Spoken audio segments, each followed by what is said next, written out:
आज शिवसेना पक्षाचा 60वा वर्धापन दिन आहे। त्यानिमित्ताने तर सर्वप्रथम मी सर्व शिवसैनिकांना खूप खूप शुभेच्छा देतो आणि एक या वर्धापन दिनानिमित्ताने एक अतिशय हिंदू हृदय सम्राट बाळासाहेब ठाकरे यांनी ज्या विचाराने शिवसेना पक्षाची स्थापना केली होती त्यांचा वारसा पुढे घेऊन जाण्याचं काम शिवसेना पक्षाचे मुख्य नेते राज्याचे लोकप्रिय उपमुख्यमंत्री आदरणीय एकनाथजी शिंदे साहेबांच्या नेतृत्वाखाली मार्गदर्शनाखाली महाराष्ट्रामध्ये सुरू आहे। त्याचा निश्चित माझ्यासारखा एक सामान्य शिवसैनिक कार्यकर्ता म्हणून मला आनंद आहे।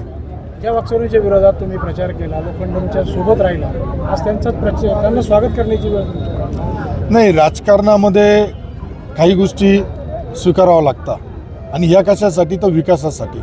आज ज्या पद्धतीने आदरणीय एकनाथजी शिंदे साहेबांचं नेतृत्व हे महाराष्ट्रामध्ये देशामध्ये मोठ्या स्वरूपात शिवसेना पक्षाची वाढ होत आहे, निश्चितच त्यावेळेस जर काही लोक कायदेशीर मार्गाने घटनात्मक तरतुदीचा आधार घेऊन जर आपल्या शिवसेना पक्षामध्ये येणार असतील तर निश्चितच त्यांचं एक शिवसेनेचा कार्यकर्ता म्हणून शिवसैनिक म्हणून त्यांचं स्वागत करणं माझं कर्तव्य मी समजतो। तुमच्या संगमनेर आणि अकोले या दोन विधानसभा मतदारसंघातून वाकचौरींना मोठ्या प्रमाणात लीड आहे, तुम्ही त्या मतदारसंघाचं प्रतिनिधित्व करतात। नाही, निश्चितच आता त्या परिस्थितीनुसार त्यावेळेस लोकसभा निवडणूक ज्यावेळेस काही नॅरेटिव्ह सेट करण्यात आला होता, काही गोष्टी होत्या, काही कळत नकळत चुका झाल्या असतील, परंतु आज मतदारांनी दिलेला कौल, मतदारांनी लोकसभा झाल्यानंतर लगेच विधानसभा निवडणूक झाली आणि विधानसभा निवडणुकीमध्ये महाराष्ट्रामध्ये मोठ्या प्रमाणामध्ये महायुतीच्या बाजूनी मतदारांनी कौल दिला होता। त्यामुळं जे लोकसभेचे निकाल झाले त्यानंतर निश्चितच आज खासदार साहेबांना विकासासाठी अडचणी येत होत्या, जे नेतृत्व होतं त्यांचं त्यावेळेचं ते कुठंतरी त्यांना सहयोग करत नसेल किंवा त्यांना विकास कामासाठी मदत होत नसेल, म्हणूनच त्यांनी हा निर्णय घेतला असेल असं मला वाटतं। संजय राऊतांचं किंवा ठाकरे गटाचं ऑपरेशन तुडवा आहे, आता कसं वाकचौरीने हे ज्या संजय राऊतांमुळेच शिवसेना पक्ष संपला याचं आत्मपरीक्षण आदरणीय उद्धव साहेब ठाकरे साहेबांनी व शिवसेनेच्या नेत्यांनी करणं गरजेचं आहे। कारण शिवसेना संपवण्याचं जर सगळ्यात मोठं कोणाचं योगदान असेल ते संजय राऊत साहेबांचं आहे। कसं संरक्षण कसं देणार नाही का?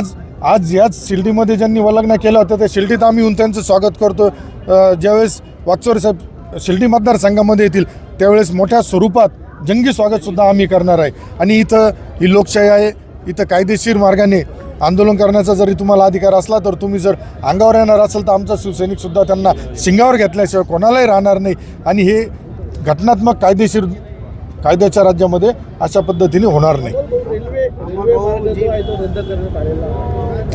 नाही, रेल्वेच्या बाबतीत तर मला येऊन आमदार होऊन 1.5 वर्ष झाले, त्याच्या आधी भरपूर गोष्टी झाल्या होत्या, परंतु मी माझी भूमिका त्यावेळेसही ठाम होती, आजही ठाम आहे का नाशिक पुणे हा जो संगमनेर मार्ग रेल्वे मार्ग जाणं अपेक्षित होतं हा गेला पाहिजे, यासाठी आजही आमचा पाठपुरावा सुरू राहणार। रेल्वे मंत्र्यांनी पुन्हा 2 दिवसापूर्वी जरी ती स्टेटमेंट दिलं असलं तरी त्या संदर्भात वेळप्रसंगी वरिष्ठ पातळीवरती चर्चा करून मागच्याच वेळेस मी आदरणीय शिंदेसाहेब मुख्यमंत्री महोदय यांना भेटलो होतो आणि त्यांनी फेर सर्वे करण्याबाबतचा आपण विचार करू असं सांगितलं होतं।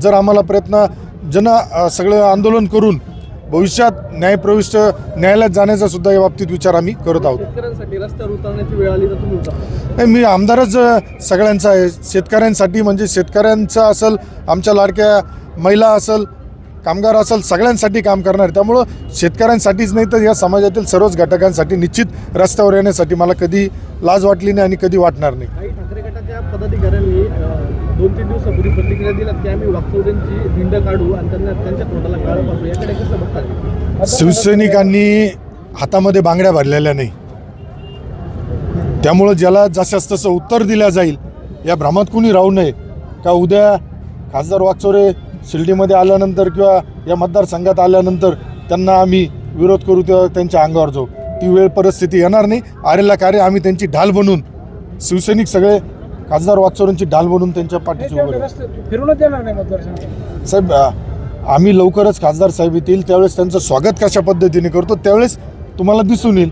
त्यामुळे हे काय आता त्यांची नाईलाज आहे, काही राजकीय अडचणी आहेत त्यांच्या, त्यामुळे त्यांना ते करणं भाग आहे। पण त्यांना बी आता काही त्यातले खाजगी लोक सांगता आम्हाला का शिंदे साहेबांचंच नेतृत्व सर्वमान्य नेतृत्व हिंदू हृदय सम्राट बाळासाहेब ठाकरेंचा जो वारसा आहे हा फक्त शिंदे साहेबच पुढे घेऊन चालले।